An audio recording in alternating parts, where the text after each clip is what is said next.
Welcome to the Indie Film Hustle Podcast, episode number 25. Nobody will ever notice that. Filmmaking is not about the tiny details, it's about the big picture. The remarkable Ed Wood. Broadcasting from the back alley in Hollywood, it's the Indie Film Hustle Podcast, where we show you how to survive and thrive as an indie filmmaker in the jungles of the film biz. And here's your host, Alex Ferrari. Welcome, my little indie filmmakers. I am your humble host, Alex Ferrari. We got a cool show for you today.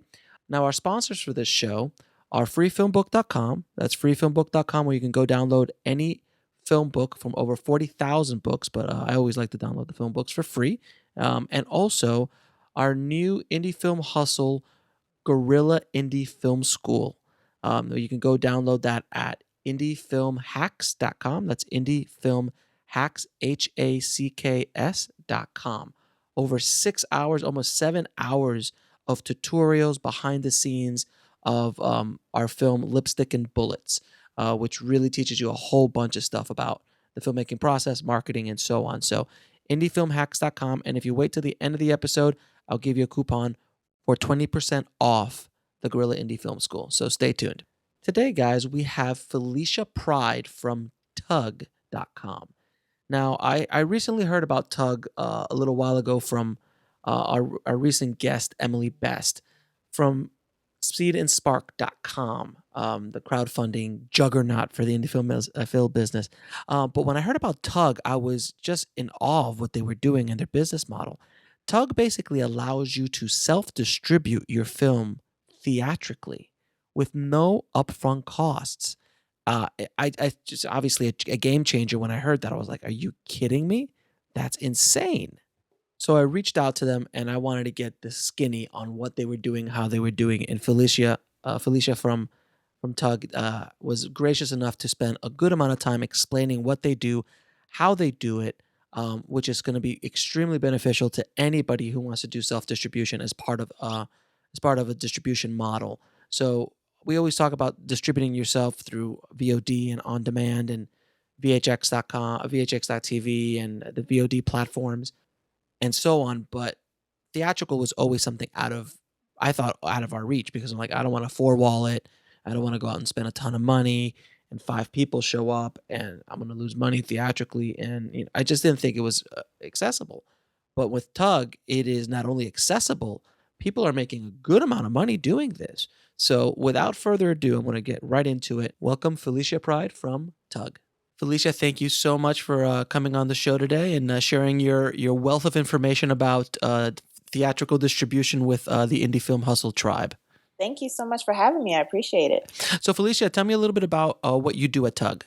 Yeah, so I'm director of independent film at Tugg, and basically what I'm responsible for is really identifying films that have the potential to do very well on Tugg, and then also working with those filmmakers to either plug Tugg into their distribution strategy or sort of strategize how Tugg can power that strategy, but really also thinking about how they can, number one, maximize Tugg, but also do it in a way that allows them to reach their release goals as well as their project goals. So can you tell me the difference between what Tugg is and what four-walling is? Yeah, absolutely. So our Tugg theatrical model is a cinema on demand model. So that means that the cost of a screening is covered in advance by pre-reserved tickets. So you can kind of think of it like a Kickstarter for theatrical screenings, right? Mm-hmm. So your traditional four-walling is where you would actually pay to have your film play in a theater. You'd pay out of pocket in advance. With the cinema on demand model, what we do is we roll up the cost of the screening into what we call a sort of threshold, or a threshold has to be met in advance in order for the screening to move forward. So there are costs like theater rental rate, what the actual filmmaker would make, logistical costs, what Tugg's margin is, and then also we roll in there a margin for whoever might host the screening. So it doesn't have to be just filmmakers who can host screenings in theaters, but it can also be supporters, fans, organizations, etc. So we sort of add all those costs together, we get a threshold amount, and then we are able to use that amount to say, okay, there's a certain amount of tickets have to be sold in advance for this screening to move forward. If those tickets aren't sold in advance, nothing happens, no one's charged, life goes on. Hmm. But it is a way for filmmakers to not have to put money out of pocket, right? But Hmm. also to do the marketing up front so that there's an audience. There's nothing worse when you spend money to Oh, have your yeah. film in a theater and then you go and there's two people in the audience, And right? that's your mom and your sister. Right. And it's not a good feeling. Right. So since you're doing the marketing up front and you're having a certain amount of people reserve tickets in advance, you know that there are going to be people in the theater when the screening happens. So the brilliance of what Tugg is then is essentially you're just negating, you're basically giving a independent filmmaker, any independent filmmaker, Any independent filmmaker. any independent filmmaker who has a feature, and does it matter if it's rated, not rated? That doesn't really No, matter, it right? doesn't have to be rated to Okay. work with. So then they can just basically, if they have enough support and if they have enough of a following, they can set up screenings all around the country and essentially do a theatrical run on their own. Absolutely. So they can, and there's a lot of ways that you can work with Tugg, right? So you can actually plan your own sort of DIY theatrical tour using Tugg. Hmm. You can also supplement, say you do have a theatrical deal, you're going to be in 10 cities, but you know you have fans and supporters in additional places. You can use Tugg to supplement that theatrical release. Hmm. You can also use Tugg to test demand, right? So if you're thinking about four-walling or you're thinking about going into a city, and before you put out the money out of pocket, see if the demand is there. Host a one-night screening through Tugg, and that'll be able to tell you, okay, yeah, there's a lot of demand here. Let's go ahead and try to do a week run or a weekend run or whatever the case is. Now, then? Can you explain what forewalling is? Yeah, so that's actually when you are paying out of pocket Hmm. to have your film screened in a theater. And so there's a lot of reasons why people might do this. Hmm. Sometimes they do it for an Oscar qualifying run, Hmm. for example, where they want to make sure that they can be in New York and in LA in order to qualify for awards. Hmm. So there are different reasons why people might do that. Yeah. But that's so basically it's Tugg, but not obviously not as good as Tugg, and you also have to spend all the money up front. Yeah, I mean the big difference with that, or the big value add that we like to let people know about Tugg is that there are no out of pocket costs Right. to you or to people who want to host your screening. And then that's the other value add is that you can empower supporters, fans, organizations to host screenings of your film for you, right? Hmm. And if you think about if you're a small filmmaking team, if you're a one-person filmmaking team, if you're able to sort of leverage larger entities, whether that's influencers, that's national organizations, to Hmm. kind of take your film and run with it, they're kind of helping you develop or execute your theatrical distribution virtually, basically. Now, are there certain films or filmmakers that Tugg is right for, or is it for everybody? Absolutely. I mean, we see that the films who are more successful on the platform Hmm. really come to distribution and to Tugg with relationships already established, right? Hmm. So that can be partnerships that they establish through production. That could be relationships that they already had. That could be partnerships that they really worked to develop and are now seeing that those come to fruition in terms of turning that interest into action. That could be their own network of fans. Maybe they had a successful Kickstarter or crowdfunding campaign and have really have a cadre of fans that they can activate.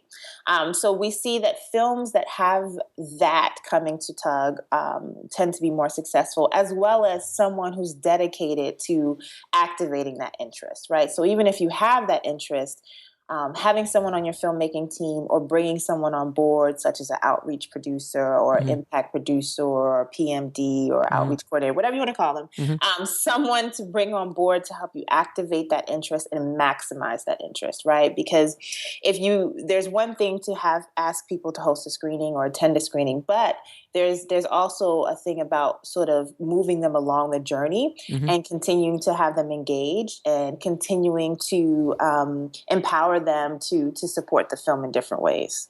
Now, how much time does it take to create a successful theatrical campaign? Well, it really depends on your goals, right? I mean, we Hmm. have people who come to Tugg and, want to have 5 screenings, right?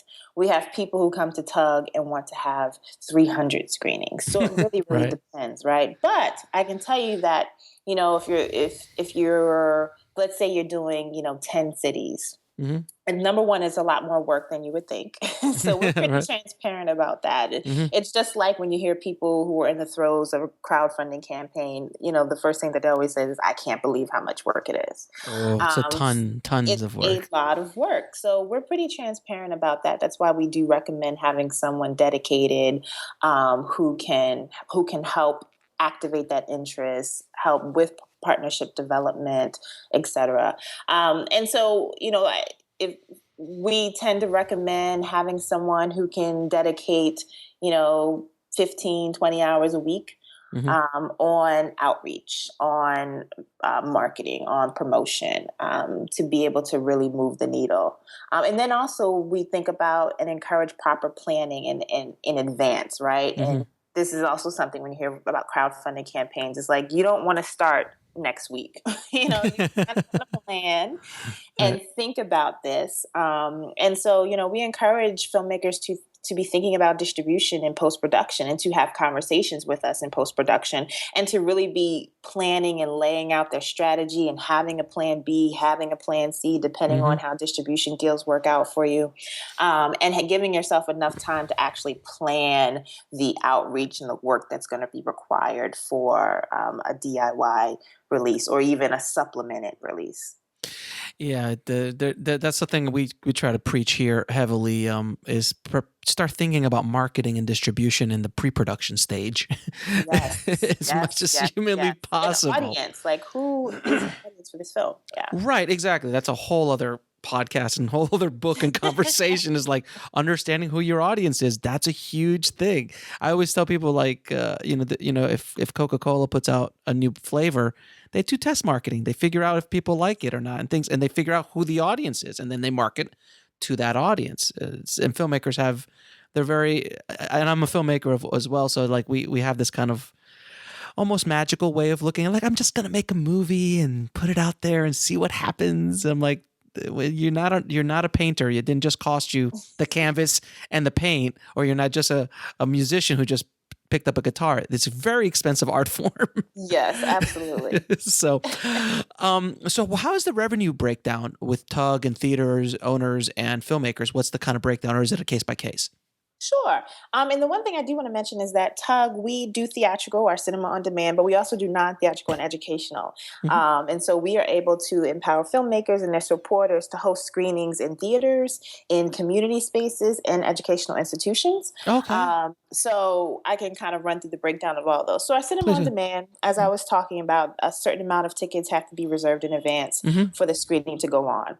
And that ticket, or that sort of what we call the threshold, is determined by 5 factors. One is the theater rental rate. We are actually in 90% of screens across the country. We Okay. have, so that's AMC's, Regals, Carmike, Cinemarks, as well as, your Alamos, Landmarks, and other independent theaters. Hmm. And so we have preferred rates with our partners, and so that's one of the costs that makes up this threshold, is the theater rental rate. Hmm. Then there is the content fee, and that's the minimum guarantee that filmmakers would make if the screening moves forward, and that's actually set by the filmmaker. Hmm. Then there is logistics. So we manage the shipping of the media, any DCP replication, whatever it might take. We also check in with the theater to make sure that they've tested. So we roll all those costs in as well. And then Hmm. Tugg's margin is 20%. We roll Hmm. that in. And then the promoter, that's the person who's actually hosting the screening. So that can be the filmmaker, or that could be a supporter, Hmm. receives 5%. It's a small margin, but it's still could be a nice way to incentivize people to host a screening. So we add all those costs together, and we Hmm. divide by the ticket price. Ticket price tends to be $10 to $12. Hmm. So say all those costs are $800 Hmm. combined. Hmm. The ticket price is $10. It would be 80 tickets that have to be reserved in advance in order for the screening to move forward. Now, the filmmaker, when you said at the beginning, the filmmaker sets how much he wants to make Per screening. per screening. So if we go into a screen, I'm like, I need I need to make at least $500 for this screening.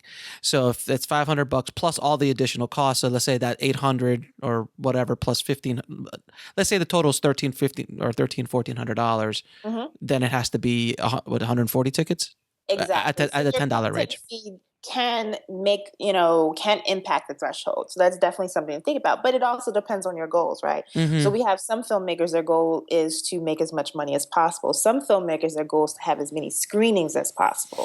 Right. So, that and goals just in general, as a quick sidebar, are so important to really be, number one, honest about what your goals are, Mm-hmm. and to really understand how they impact strategy, right? Because if my goal is to make as much money as possible, I may set my content fee higher. If my Mm-hmm. goal is to have as many screenings as possible, You I said it may low. set my content fee lower. Right. Exactly. So then once we reach threshold, Mm-hmm. so yay, we reserved We got the a 80 movie. tickets in advance. Yep.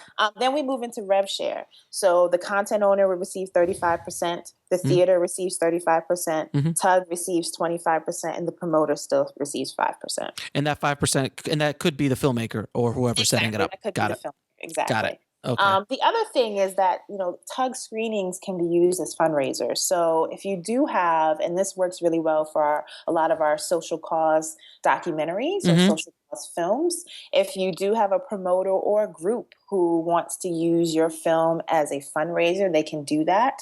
And it's just a contribution feature where attendees would add additional contribution on top of the ticket price. So everything would stay the same, Exactly. but then just additional, so instead of a $10 Exactly. ticket, it'd be a $30 ticket and the rest goes. Exactly. But it's another way to help incentivize possible partners to host screenings.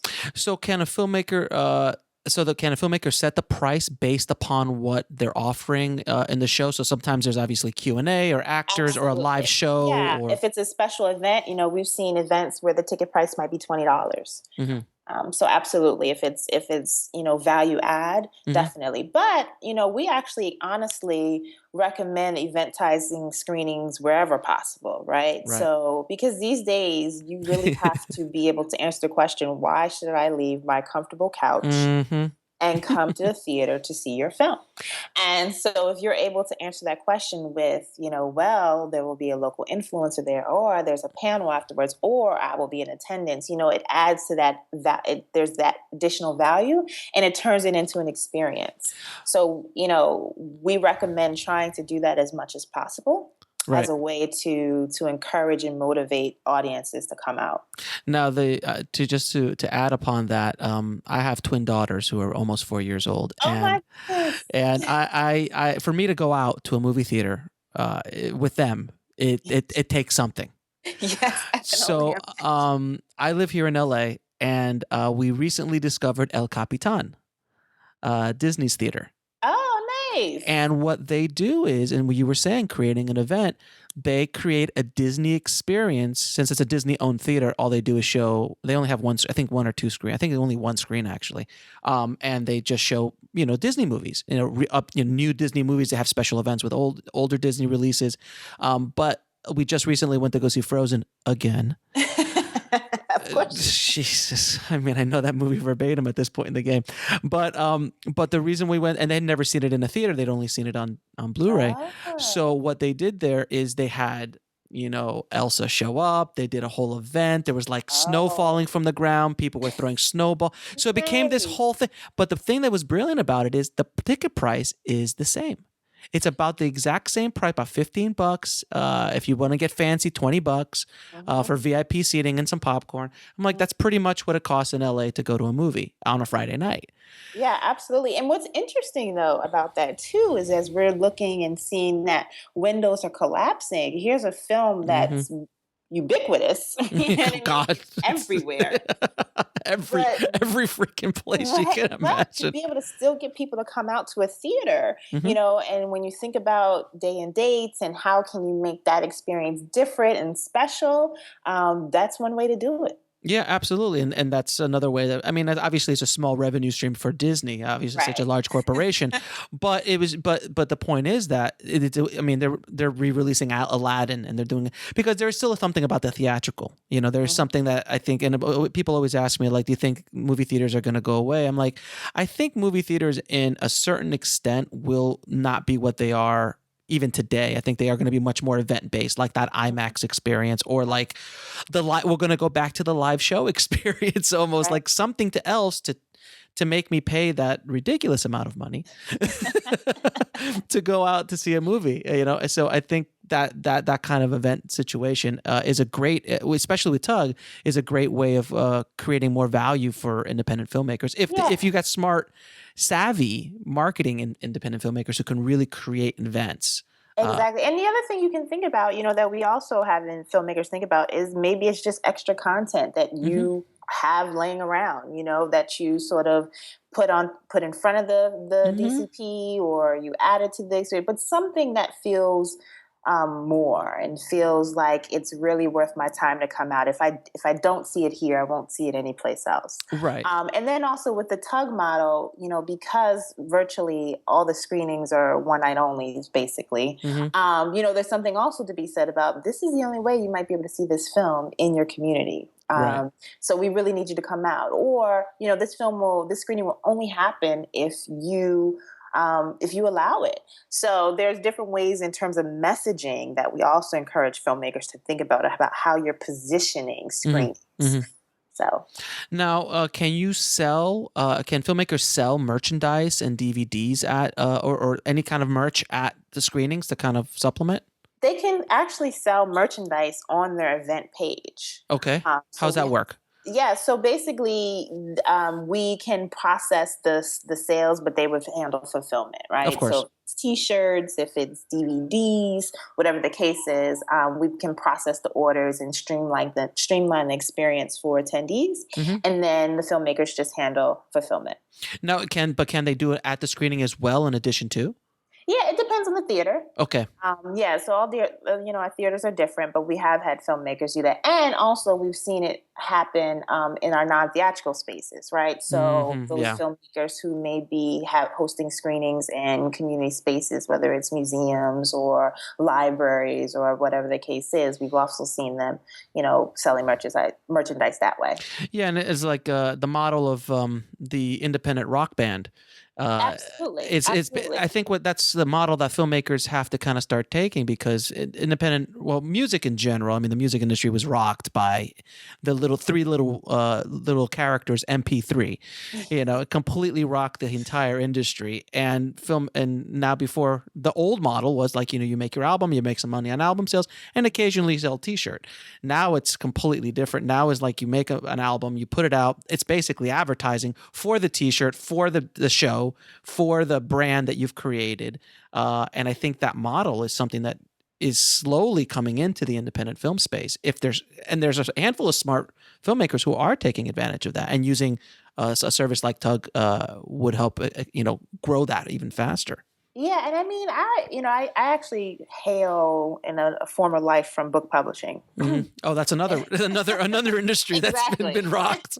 Thank you, Steve Jobs. Oh my gosh. And But Amazon. I always would encourage authors, and also, now that I've been working with filmmakers for quite some time, is to really think about it as a project, right? And the Hmm. film or the book being an anchor of that project. But what are the other things that could come out of this project that can also add value for your audience, or that your audience might be interested in? That might be merchandise, that might be additional content, short content, that might be. But how can you think about this as a project versus just a discrete film, right? How can you open it up so that maybe, number one, you can introduce and engage new audiences, but also so that you can keep this journey going for some time, right? So I do love the fact that there are filmmakers thinking about not only different additional revenue sources, but additional components of their project. Right. I always use the analogy of let's say we do a rom com with a vegan chef. And Mm-hmm. he's one of the main characters. Why wouldn't you create a series of recipe videos of There how you to, go. and then Absolutely. and a tug and a theatrical tug event. Why wouldn't you, if permission allows, create a demo there or have food there that's based Absolutely. and think Absolutely. all this kind of stuff and start, and then you go after those communities. You go after the vegan movement. You go after the vegetarian movement. You go after the organic movement. Are you familiar with the movie Food Matters? No. There's a documentary called Food Matters, and these guys, they're Australian based, and they did something so remarkable that they created a documentary basically about food. About, it's kind of like Food Inc. or all those kind of movies that were talking about GMOs and how we eat today and all this kind of stuff. Yeah. It was a good documentary. They sold it themselves, but what they did was they took the brand that Food Matters created, this whole community of people who really are interested in good food and where food comes from and stuff, and they created an entire industry around it. So now they just don't sell the DVD of that documentary. They're actually distributors now for other food Wow. documentaries and other documentaries based on that, all on their website, all digitally online. Wow. Wow. And they also have books and they have T-shirts and they have all. And it was just a couple, just a young. They built a business. They built an entire business based out of that, and that's Yeah. like, and you think about that, you're like, wow. And the guy who did Fat, Sick, and Nearly Dead, Yeah. that Yep. that whole, he's built an entire empire based around that movie. So that's how I think filmmakers need to start thinking about Yeah, film. and even if they,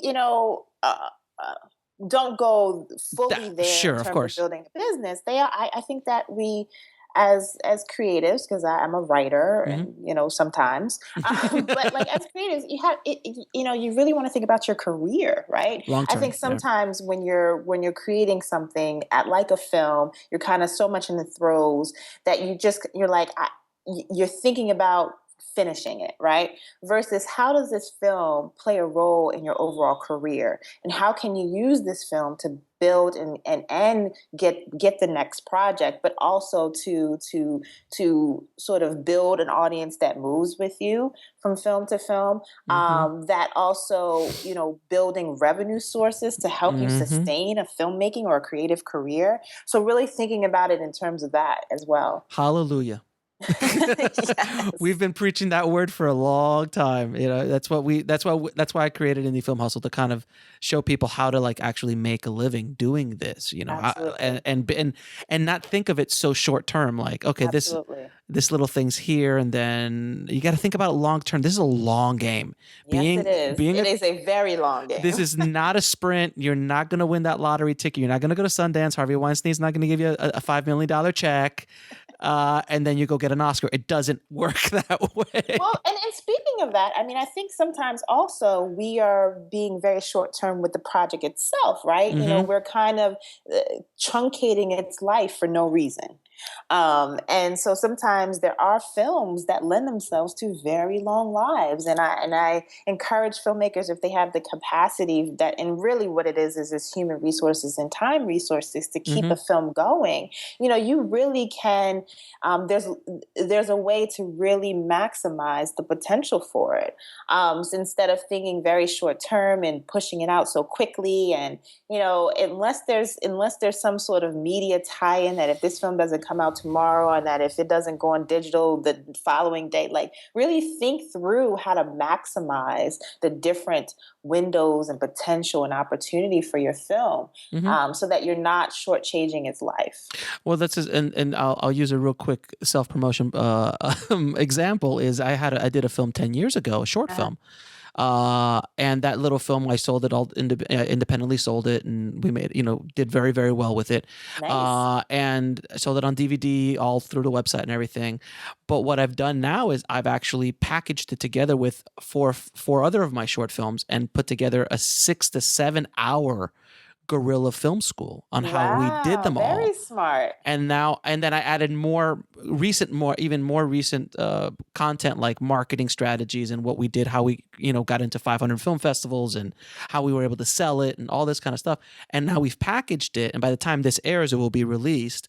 Hasn't been released yet, but we'll put it on a VHX. Very smart. And now Very smart. and now it's like and it's an experiment. I want to see, because a lot of people still like the films, but there's a lot of value there because of that 6 hour. And that was just another way I did 7 hours of footage of behind the scenes, kind of how to make it. And my target audience is filmmakers, independent filmmakers. Wonderful. So Wonderful. it makes perfect sense. So that's just another example. I work with another film called What the Bleep. Did you ever see that movie, What the Bleep Do You Know? No. Look up the movie What the Bleep Do You Know. It was done about 12 years ago. It was a huge success. Fox picked it up for distribution, but it was a little indie movie about not physics, but the deeper, not metaphysical, but oh God, I sound like a complete idiot. It's complete scientific. It's a scientific base of like the basically the nuts and bolts of the universe. Gotcha. And it was done theatrically. It was shot on film, and they just got it back from Fox after 10 years. They got the rights back, so now they're repurposing it again, re-getting it out there. And it was I mean, theatrically, it did like Wow. I Wow. think like $5 or $10 million back in the day, theatrically. It's a great movie too. You should definitely watch it. So But paying attention to those rights and asking for them back is yeah, also yeah, 10. I mean, crazy. they signed a 10-year deal with Fox, and Fox, completely, utilized that license, Right, right, and they right. made their money, and the filmmakers made their money. And after that 10 years, Fox is like, it's yours. Wow. And now they can take it and put it on Netflix, Amazon Prime. They could do another theatrical run, for, a 15-year anniversary run, because there's a huge fan base around it. And Wow. then all that, but that's how filmmakers need to start thinking is like, this is, Hmm. how can you take this product, which is what it is, it's a product, and take it to the next level. And the theatrical run is something that's always been so elusive for Yeah. so long. And I want to kind of go back to that word experiment that you used. Hmm. And, we also like to sort of use the word test sometimes Hmm. because, I think one of the issues too, and is the fact that, there's a lot of distribution strategies out here that are one size fits all Hmm. and that are not surgical. And the one thing that we believe that Tugg can also help provide is really kind of being much more targeted and surgical with a release versus, okay, let's just open it up large and wide to yeah, Shotgun exactly, technique. to X Yeah. amount of theaters and hope people show up. But really, really being much more focused and targeted. And also the fact that you can start small and build upon that versus the other way around, Eh, right? So, I think that's also something to think about. And as filmmakers is thinking about testing and iteration and experimentation and using that information to build upon assumptions and that sort of thing. Yeah, I think filmmakers in general have to start thinking about all of this stuff, and they don't. A lot of filmmakers just like, I'm just gonna make my movie, and let's see what happens. And that's my impression of all filmmakers. No, myself included. It's like, let's see what happens. But I always thought of marketing since I started like writing the scripts of my films. I was like, Yeah. how am I going to sell this? Yeah. So, and that's where you have to think about this as a business. Like, how are you going Yeah. to sustain yourself over? And the thing is, if that's not your thing, and I get it, right? Yeah. Oh, Because yeah. I know a lot of filmmakers, then bring someone else on who Mhm. this is their thing. Right. Find collaborators. The one thing about filmmakers is that you know how to collaborate. You know how to find talent to help you execute a vision. So, and you know how to find people who do what you can't do. And so if business thinking about ROI, thinking about Mhm. distribution, bores you, scares you, whatever the case is, then really thinking about on the onset, how can I budget for this, and how can I find somebody to bring on board to help me, Right. and if you, especially if you want to stay in the creative, I totally get it, but you can't then find a way to see if you can bring on some help. I mean, every successful filmmaker out there, I would say any of the big, the filmmaking gods, as I call them, the Spielbergs, the Lucases, the Scorseses, all of them understand business. They have to understand the business side of it. Even the independent filmmakers that start off like Steven Soderbergh, who started off, he's one of the grandfathers of the independent film movement from the '90s. So he understood how to monetize, how to grow, and he built himself up to what he is today. You have to understand the business side of it. And if you don't get it, watch Shark Tank. There's so many lessons just by watching ROI, return on investment, budgeting for marketing, like who's your audience, who are you going to sell this Right. product to.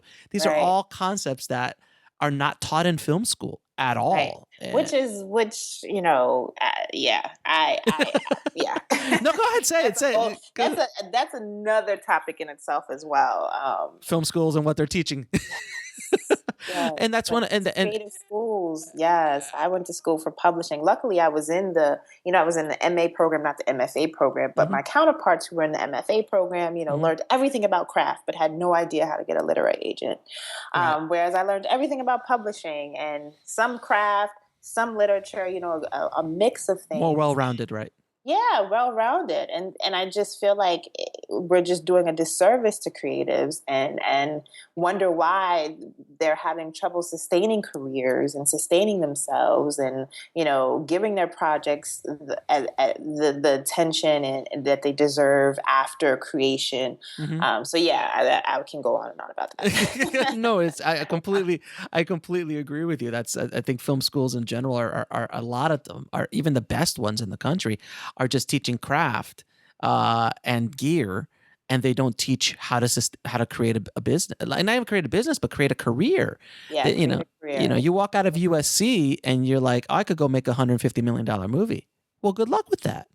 It's going to be a while, So it's that, and I've worked with many people from different schools like USC, UCLA, AFI, all these kind of guys, and they're great schools and they teach their craft well. But the other aspects of film schools, sometimes other aspects of the film industry are not taught, and that's one of the reasons why I created Indie Film Hustle, because like as I say, it's to survive and thrive in the film business, Hmm. because there's just stuff that they don't teach you, like there's Yeah, stuff from and the that street, if you will. yeah, exactly. And a lot of times it comes from experience, and then Yeah. also, being able to supplement your education with things like what you're doing. So that's great. Yeah, absolutely. So let me ask you a question. Can you still do a theatrical release with Tugg if your film has already been released on DVD or VOD?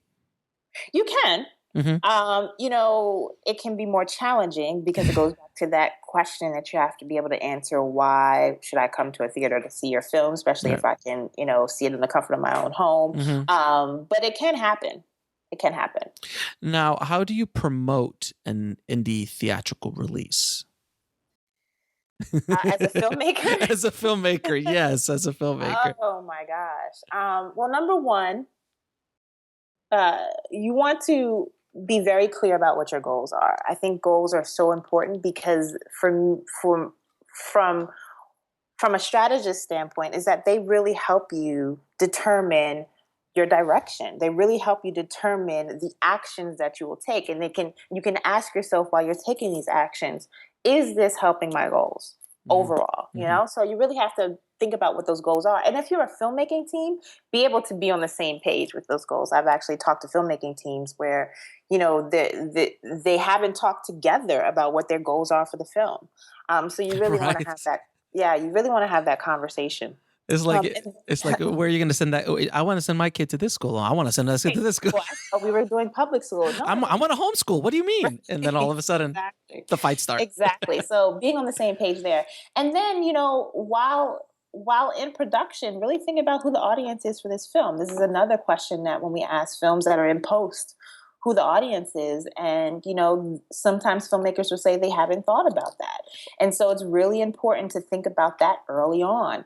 And if you have the capacity and resources, how can you start connecting with that audience, as well as influencers and organizations and partners and supporters who are already connected to the audience, that you can leverage what they already have, right? Because as a small filmmaking team, you may not be able to do make such a big splash trying to connect with individuals, et cetera. But if you can find influencers who you can leverage their networks and start building relationships with them, Mhm. that's something to be said. So thinking about audience and all of this, doing this upfront in pre-production, really thinking about goals and audience is really, really important.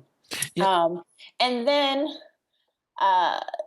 putting the resources in place. So Mhm. that could be the money. You will need some money to do it. I mean, even though Tugg is no out of pocket costs, you may want to bring some additional human resources on. You may want to budget for promotional materials. You may want to budget for social media advertising, whatever the case is.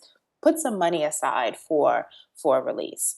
And then you want to think about, like, how wide you want to go, where your audience actually is. How will you determine where to screen the film, right? So Right. that could be based on geography. That could be based on where your audience is. That could be based on where your partners are. That could be based on, Hmm. themes in the film. So really thinking about that in terms of where we should be going. And again, we always recommend starting small and then expanding out of that.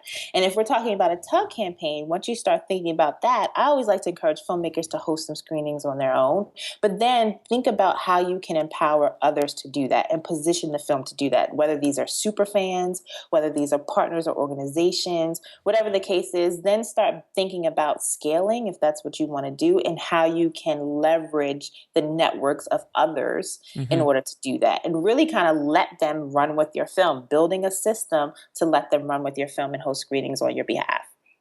So what you're telling me is my vegan chef movie shouldn't be screened in Texas. I mean, if you find those vegan groups there in Texas, why not?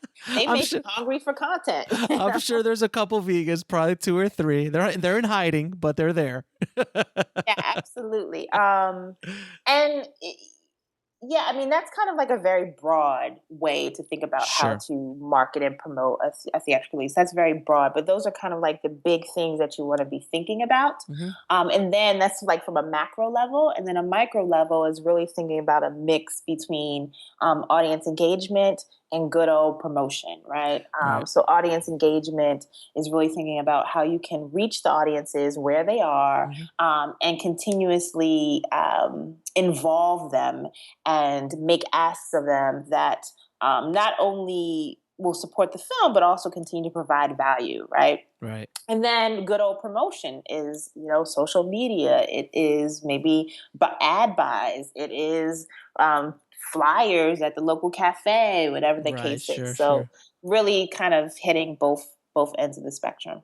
Now we had Emily Best from Seed and Spark on. Yes, She actually is the one that connected us with you guys. they're one Uh, of our partners. yes, exactly. And she was talking. We were actually talking about you on her interview. That's how you guys came up in the conversation. Was how they create an audience, help creating the audience in the crowdfunding part of it, and Hmm. then once the movie gets released, you leveraging that audience into a Tugg release, and Absolutely. that's such a smart way of doing it. Do you have any examples of people who have kind of, or a film that comes off the top of your head that kind of did it the right way? So it's like someone we can go look at and go, okay, so this is how these guys. This is kind of a blueprint. It might not work for everybody, but this is a blueprint of success in this specific story. So do you have any Sure, examples? sure. Well, I can talk about two. Hmm. I'll talk about our all-time most successful film. Okay, as you should. And I will also talk about a film that is still ongoing. Their campaign is still ongoing very strongly. So the first is Touch the Wall. It's our most successful film to date. It is a documentary about swim champ Missy Franklin. Hmm. And that team, the director, it became very clear to him. He basically kind of brought on in the early stages of the film what he called like a business guy, right? Hmm. And it was but the business guy basically had him thinking about things like ROI, and Right. from that he kind of, as a director, assumed the role of a PMD, right? Hmm. Assumed the role of developing a marketing and distribution strategy for his film, because he said, hey, we spent money for this film, we need to make it back, right? And that's for all of us who may be intimidated by business terms. We shouldn't be intimidated by the fact that we want to make money back for our investors or for ourselves. Hmm. So that had him really thinking about, okay, if I need to make this money back, how am I going to do that, right? And so during the production process, he started developing a relationship with USA Swimming, and it took he will admit that it took time in order to build that relationship. But what happened is that eventually they became a champion from the film. Um, and so when the film was ready to release, he brought on, through a Craigslist ad, an outreach coordinator. So he brought Through a somebody on. Craigslist ad. Yes, he brought Nice. somebody on to smile and dial, like people, like we like to say, smile and dial, basically. To now he had this partnership in place with USA Swimming. They themselves did not host any screenings, but they basically validated the film and blasted it out to their network. And so then that outreach coordinator came on to be in contact with all these local chapters and swim clubs and swim teams around the country to host screenings of this film. And it also Brilliant. worked that, they were able to position the screenings as like a team building event. Like, hey team, we gotta sell out these tickets. Hey team, let's do this together. Really sort of use that group mentality and to position the screenings. They also would incentivize swim teams with T-shirts and posters. And so they really did it well. They launched last November, and they also sort of maximized the window. The only way that you could see the film was through a Tugg screening. So we also drove their theatrical, right? Mm-hmm. They were held off digital, held off DVD sales, and really maximized the window of the only way you can see this is in person. Mm-hmm. So they ended up hosting about more than 350 theatrical screenings and more than Wow. 115 non-theatrical screenings. So they were also utilizing our non-theatrical arm to allow swim clubs to host Community. screenings in community centers, etc. And And then they went on to, nearly a year later, are releasing the DVD themselves. But the wonderful thing, and I can't believe I haven't mentioned this, is that through Tugg screenings on our theatrical side, you, as the filmmaker, have access to all the contact information of attendees.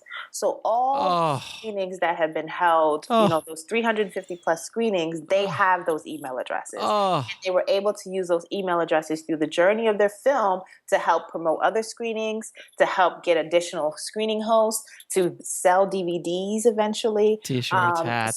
that Yeah. is very valuable, and they use that information in such a wonderful way. Now, that's the one thing I've always, like, people always preach about. Like, when you do a theatrical run, you don't have access to all of your customers. If you're selling on iTunes, iTunes has access to your customers. You don't, so you can't build that audience. But Right. what you're saying is just brilliant. It's Yeah, and absolutely brilliant. and we look at that as the content owner's information. That's your information. So and I think it's just a huge value add. I think it's a huge value add. So Touch the Wall, there's still people hosting screenings of this film. Even after it's been released. Even after it's been released a year later. So, can you tell me, is it public knowledge what the final gross was? I'm not sure if it's public knowledge yet, but I can Okay. tell you that we are releasing a pretty extensive case study Okay, great. on the film. So I will definitely make sure you get a copy and you can share it with your audience. Absolutely. But yeah, Crystal Brock, the director of Touch the Wall, really, really, and his team, a small team, they're not big at all, really, really did utilize Tugg the way Tugg should be utilized. they Very maximized it. excited about them. Yeah. So that was one film. The other film is a film called Unbranded. I don't know if you heard of Unbranded. Oh yeah, I heard of it won Audience Unbranded. Award of Hot Docs. They also, when you talk about Kickstarter campaign and using those supporters, they had a very successful Kickstarter campaign. And during production, and just to give insight, the film is about this journey of men with these Mustang horses, like a 3,000-mile journey. On Mustang horses and documentary. And during production, because they were going through these 3,000 miles, they really were building relationships, like physical relationships with groups across the country. And they also worked with Gravitas, so they had a distributor, but they partnered with Tugg to help them with theatrical. So basically, what we did was they used Tugg to host about 60 screenings across the country in September on a Thursday. And then on that Friday, those 15,000 plus attendees were messaged letting them know that they could purchase the film on iTunes. Brilliant. So this is a film that, was going on digital very quickly afterwards. So they basically, I didn't mean to interrupt you, but so their strategy was, we're going to do one large release one day It's going to be as many cities as we can on this date. After that, we're going to sell out digitally to those same 15,000 people that showed up. Absolutely. And what's interesting though is since that September release, fans and supporters have held another 50 screenings. Oh, wow. Since then. And so, I think that this is such a wonderful example when you think about collapsed windows, about innovative ways to do that and work around that, and or to supplement or to support or whatever the case is. I just think it's a really great example of that. Now, do you have any advice for filmmakers on how they can monetize a film screening or a tour?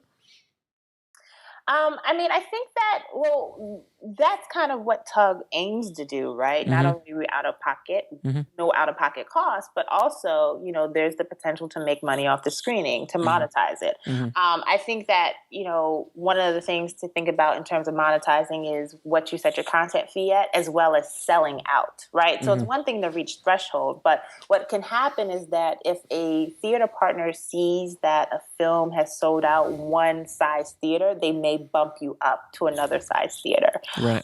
So we find that, and I know that Touch the Wall was very successful in trying to sell out all of their screenings if possible. So I know that helps with maximizing revenue from a Tugg standpoint. Got it. Now, how do you set the correct price for a film, for a ticket? Like, it could be a range anywhere from $10 to $50. How would you suggest the filmmaker make that?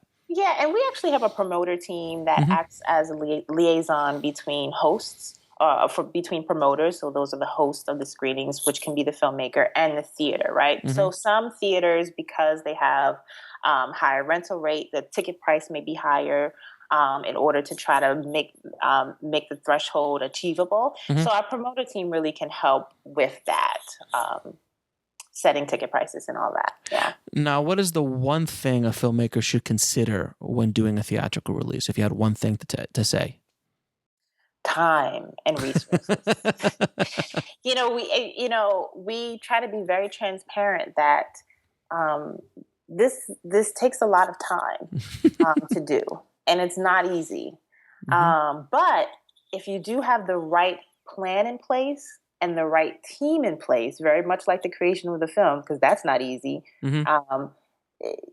You are definitely positioning yourself so much better to have success. It's having that plan. And, sometimes if you can't bring on like one of these fancy firms to help with like the execution of a plan, trying to consult someone who knows what they're talking about to help you develop a strategy and then you execute it is one way to think about it, right? But you need to have a great plan, and you need to have a backup plan. And being able to have a team in place to execute that plan. I think I just gave you 4. You asked for 1. It's fine. So let me lay something out for you. I want to see what you think. If as a filmmaker, let's say you're starting out. So let's say as a filmmaker, my goal is now to create a brand around either my film company or specifically me as a director or as a filmmaker. And I create my online community. I start building up my email list. I create a website. I do a Twitter account, obviously the Facebook, Instagram, Pinterest, whatever you want. You start building those things up and you start giving content. You start creating relationships with these people and with your customers. At that point, I'm ready. I have my script, which I've been talking about this story for a while to my subscribers and to my audience. I create a Seed and Spark crowdfunding campaign. So at that point, I've created a crowdfunding campaign and I've been able to raise the $100,000 I need to make this movie. I've made this movie. Now the movie has been finished. I've also raised another $50,000 for marketing and P&A. Wonderful. So yeah, this is a very magical. Really good. This is a very magical word, but I want to see how realistic this is. But now and at the end, I'll tell you what the story is with this scenario. So we've created we've had $50,000 in P&A. We've made the movie for $100,000. We might have a star in it or two. Who knows? It doesn't not relevant because the fans are just rabid. Yeah. So at that point, we have been talking to Tugg in pre-production. So we're already preparing our theatrical run of this movie. Let's say we can get it into 20 to 30 cities around the country. During the process and then we do that. After that, because of my online community in the world that we've created, we start selling it digitally online. This is all through self-distribution at this point. Mhm. We sell it online through ourselves, through VHX or something equivalent. We make all of our money back. We've been able to at least pay ourselves a decent sum, and pay our investors back or pay whoever we got anything back, but we've been able to make some money with it. At this point, we have an email list of probably about 30,000 people who love our films, who've either bought our films, have been at these screenings, or are part of our community. Now, that's one cycle. Okay. So basically, you've created this brand of the Absolutely. director. Now, based off of this, what we've just done, let's say I'm going to do my next movie. How much easier is it to get my next movie ramped up and to go through this entire process again? But now, instead of 30,000 at the end of the process, I might have 60 to 100,000 because it's kind of swelling. And all of a sudden, you could essentially become your own Woody Allen, making a movie a year. At a very low cost, and maintain yourself at you're not a millionaire, but you're making, let's say you're making $50,000 to $100,000 a year, $150,000 a year. You can provide for your family. You can be an artist. Mm-hmm. That's the battle plan. The only thing is, it's going to take a lot of work. But after you make that first one, after you go through that cycle the first time, it becomes much easier to do. Absolutely. What do you think of this plan? Is it a good plan? I mean, it's kind of like the plan, right, for an independent filmmaker. If he or she is able to do that, I mean, that is looking at how things are moving, looking at the current industry. That is a way to go. I mean, I think that it is a wonderful plan. Absolutely. Obviously there's a lot of holes in this, meaning like, you have to create a good movie. You have to create a brand around of a filmmaker, what kind of movies are that filmmaker going to make. You have to find people who like it and actually engage with the audience. I mean, it's the time that's probably, I mean, time is the filmmaker's most precious resource, right? And it is the time and the effort that it's going to require to do that. But there are filmmakers out here doing it. And you're seeing that they're positioning themselves very, very well to have what we're talking about, making a living, having a career, being able to do additional projects. And then also what I do find, though, is that the filmmakers who are doing it have a very tight team. And I think we can't underestimate the team, even if it's a partner, but they have a really tight team and they're very smart about leveraging the resources of others. Right, exactly. And this is, like you said, it's a business. It's like you're a general in an army. You've got to like put the team together, and then you got to go to battle. But once you go through this battle once, and you're successful with it, it becomes a lot easier to do the next one. You're setting the groundwork not just for this one project, but you're setting the groundwork for your career. Right. Which is, how we really want to be thinking as creatives, is really setting the groundwork for your career. Yeah, and exactly, not just thinking about the next meal, but thinking about a lifetime of meals. Right. I mean, it's hard to do. It's easier said than done, but we definitely, if we can, we really need to think long term. There's so many people in the world. This is so doable. You don't need a million people to follow you. You can do this. It's just doing it. And it's about the work that needs to be put in there. But the tools are there, like Tugg and Seed and Spark and VHX and other organizations and companies who are helping filmmakers. They're game changers. Like your service is absolutely a game changer, a disruptor. Well, thank you. But it's true. You've opened up. Well, like I never even thought as a filmmaker that I could ever get a theatrical release even with a distributor. I mean, I've been in post-production for 20 years, and I've been in the business for a long time. So I've seen so many movies come through my doors, and I see what happens when it goes into distribution. And to get a theatrical, like a real theatrical, not like a oh, I put it up on a screen because it contractually I had to throw it up on a screen in LA and New York kind of theatrical, Yeah, like a real theatrical that yeah. really engages with people. It's so rare. It was so difficult. And then I heard the term four walling, and then like you go into that, you're like, oh my God, that's going to cost for too much. And Yeah, I mean, you're basically renting the theater. right, you're renting the theater and hoping you could fill it. Like, Right.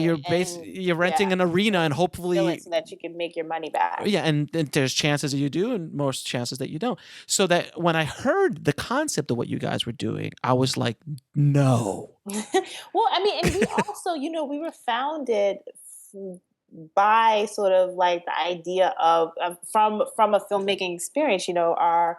We have two founders, Nicholas Gonda, who is a film producer, an active film producer who continues to produce to this day. And then we also have Pablo Gonzalez, who's operationals and technical and understands the power of technology.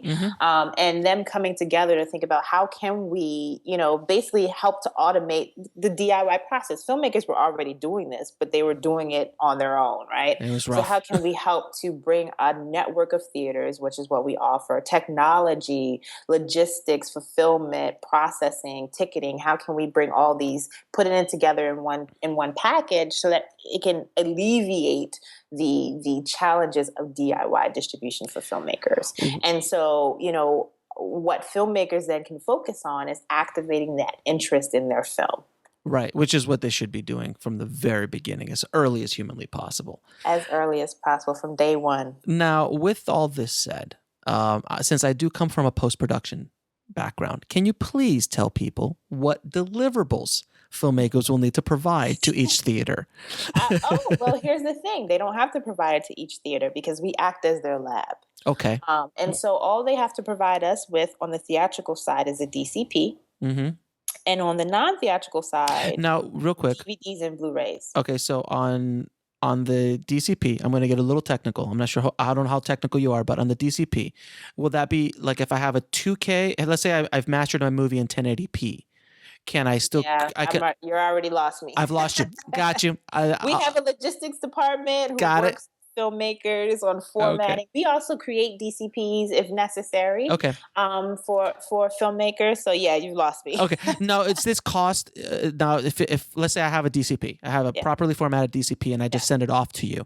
Yep. Now we ingest it on our server and we send the master back to you. And then at that point, so from that point on, anytime there's a theatrical release, you're handling the logistics. Exactly, and we roll that cost into that threshold amount. Yep. So so you roll it the duplication if necessary, the shipping, the getting it back. We manage all of that, and all that's included in that threshold scenario. But you don't pull the trigger until there's a screening, so there's no cost up front. Exactly. The only cost that you guys incur is the actual just me sending a DCP. Is there any cost for me to just send you, like, okay, I'm going to go theatrical run, guys? Is there any cost for me, the initial start? Like, I'm going to send you just DCP. Shipping the DCP, just the shipping cost. Okay. Other than that, it's not. Okay, great. And I got a few more questions if you don't mind. Sure. Real quick. What is the first step a filmmaker needs to take to distribute theatrically through Tugg? The first step that they need to take is, and what we encourage them is to read our Tugg school. Okay. And so basically what it is just a resource that breaks down how Tugg works, what Tugg does, et cetera. And that provides a lot of information for them. And then they can actually fill out a form that kind of helps them think through their own release strategy a little bit, as well as how they might want to work with Tugg. And then that form is then routed to one of our team members to then provide additional next steps on working with Tugg. Now, is it a curated scenario, or can anyone, just like any film, go through it? Do you say, nah, this is not a right film for Tugg, I don't think you're going to be able to make it? No, any film can go through Tugg. We are a open platform in that sense. Okay. There are films that when we see that they're rolling up their sleeves, we want to roll up our sleeves, right? And really get involved much more, trying to sort of match their effort. We definitely have films that, have that high potential to do well on Tugg, have shown evidence of that, or bringing a lot to the table. And in those scenarios, we definitely look to roll up our sleeves more. Now, where do you see Tugg in 5 years? That is a good question. We have a lot of exciting things going on. So we've expanded our non-theatrical and educational side of our business. Hmm. So, like I was mentioning, we can facilitate screenings in community spaces. So any space that's not a theater, we can host screenings. We Hmm. also expand our educational department. We brought over Meredith Miller from Icarus Films. Hmm. So she heads up our educational department. So we're expanding efforts there. We also literally, I think yesterday, or yeah, recently, and have launched and are piloting a eVOD platform, so a VOD, a streaming platform in the educational space. Oh, wow. So that'll allow the sale of digital licenses as more and more institutions are, not necessarily purchasing the physical DVD anymore. Although we do facilitate those sales as well, we're also able to facilitate the digital sales license. And this platform is great because it allows professors to actually clip films and add supplementary materials. It's really a tool to amplify how films can be used in the classroom. So we're really excited about that. We also are looking towards international expansion. Hmm. So we have Tugg Oh, wow. Australia and Okay. Tugg New Zealand. So our filmmakers can work with those arms of Tugg as well. So Oh, wow. international is definitely a place where we want to expand more. Okay. That's awesome. And I think overall, we really want to be a one-stop shop for film distribution. So really looking at how we can be that for filmmakers. Now, could you, and I'm not sure if you do this or not already, is there going to be future idea of having Tugg have some sort of VOD presence, like being able to, because the last big hurdle for filmmakers, I think, is to get into the cable box, like the Comcasts of the world and the AT&Ts of the world for VOD, as well as the aggregators to get into the iTunes, the Amazon Primes, and the Hulus and things like that. Is that something that Tugg is thinking of doing? Because once you have a theatrical run, depending on minimum, I mean, there is a value to that. Yeah. I'm not sure. I mean, I know that we are focused on and really excited about our eVOD platform and Yeah. really feel strongly about the non-theatrical and education market for filmmakers, and really feel that it's also under-realized for filmmakers as a place to additional revenue source, an additional place for exposure and to extend the life of a film. So I don't know, but I know that we're very, very excited about this new eVOD platform. Awesome. Yeah. Now I'm going to ask you the toughest question of the entire interview. So prepare yourself. What are your top 3 films of all time? Oh gosh, I can't even. I don't. Any 3 that you like. It doesn't have to be like, I won't hold you to it. Absolutely is one of my favorites. Which ones? Godfather. Of course. The first one. Of course. Coming to America. Oh, so amazing. the most brilliant comedy ever. It's honestly, it's probably my favorite comedy of all time. I will just sit and piss myself every single time. I can recite the entire movie, like pretty much verbatim. I haven't watched that movie in probably about 5 years, but I guarantee you if you put it on, I'll be like, oh yeah, it's so brilliant. It is brilliant. Great choice. And let's see.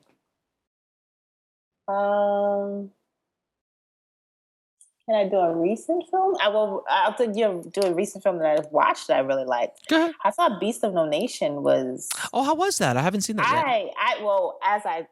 It's a film that I think that deserves to be seen in theaters. Right. Before you see it on Netflix, Right. I definitely think it's a film that, it's clear that this was a film that was like, I'm making this for the big screen, Right. From sound design to I really was in the theater quite captivated by that film. Netflix is really making a heck of a move. Oh my goodness. I really stay tuned to watch their moves because it's always interesting. They've got the muscle, they've got the distribution, and they've got the money. They're very dangerous. That money part is they're very. I mean, how much did they pay for Beast of? I mean, they paid a lot. It was like $12 million. Yeah, it was like an unheard number, but for them, it made perfect sense because of they have an output for it. Yeah, exactly. Not to mention the press and all the other stuff that they get out of it, but they're really, really interesting company to watch. Just how they're doing everything, and that whole theatrical boycott of it which was a little bit interesting to hear as well. But I get the theater's point of view. There's no question about it. Yeah, yeah. It's definitely interesting to watch how with all these ways that windows are collapsing and Correct. people are looking for new innovative distribution strategies, how the different players, are going to be impacted. Yeah, I know. Like that Netflix just made a deal with Brad Pitt for $30 million to make his movie. When what? You What know, is it's called something about either War Machine or something. Oh, yes, yes. Okay, I did hear about that. I didn't It, realize it was such a it large was oh yeah, it commitment. was like a $30 million commitment. Yeah, I mean, Wow. it's a Brad Pitt movie. He stars in it, and it's his movie, and Hmm, why not? So now why not? they have an exclusive Brad Pitt movie. So it's like, wow, they're coming in hard. Yeah, they are. Yeah. Felicia, thank you so much for taking your time Well, out. thank you And so where much. Thank you for the service that you provide to filmmakers. oh, absolutely. And of course, where can people find Tugg? Oh, absolutely. Tugg.com. Mhm. You can also find us on Facebook, Instagram, and Twitter at Tugg Inc. So definitely check us out, visit us, let us know what you think. Yeah. All right. Thanks again, Felicia, for taking the Thank time you out. so much, Alex. I appreciate it. I don't know about you guys, but I'm ready to go self-distribute my next feature film. She makes it sound so amazing. It is a lot of work, though. I mean, like any kind of self-distribution, there is a good amount of work that's involved with it. But if you're willing to put in the work and getting that elbow grease in, the rewards could be substantial.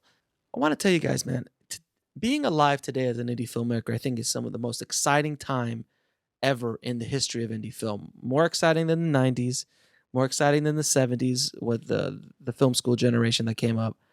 I think this is an amazing time to be alive, an amazing time to be a filmmaker. Yes, there's a tremendous amount of noise out there, and there's a lot of competition. But for those who really want it, and for those who really want to get their movie out there in the world, the tools are so powerful.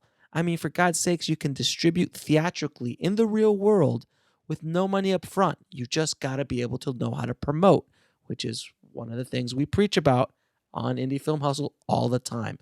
Marketing, marketing, marketing, getting the word out and creating your brand and all that good stuff. But between that and basically being able to distribute a movie online digitally, um, for little money up front, if not no money up front, through like a VHX .tv or a Vimeo Pro or another service like that. It's so exciting to be a filmmaker today.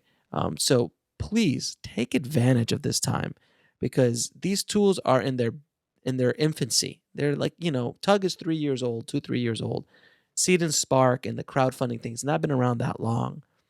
I mean, this stuff is really at the beginning stages. And can you imagine 10 years from now how it's going to be?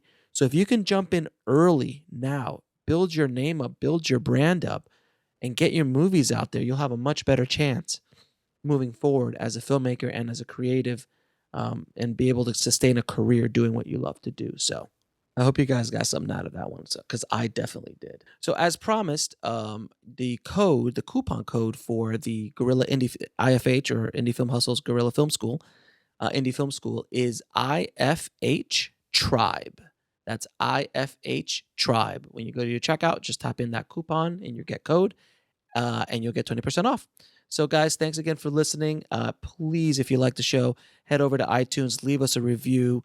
It really helps the show out a lot and helps us get a lot more filmmakers listening to the show. Now, because of you guys, Indie Film Hustle is now one of the top indie film podcasts on iTunes. And in some search words like filmmaking, we are number one. So that's huge. We've only been around for a short amount of time. We only have 25 episodes now. So, and only been around for about 3 months or so now. So it's pretty amazing what you guys have been able to do for the show. So I humbly thank you guys so, so much for the success of the show. The show is only as good as the amazing people who listen to it. So thank you very, very much for all the support. And I hope that I can continue to bring you guys amazing content week in and week out. So keep that hustle going. Keep that dream alive. I'll talk to you soon. Thanks for listening to the Indie Film Hustle podcast at indiefilmhustle.com. That's INDIEFILMHUSTLE.com.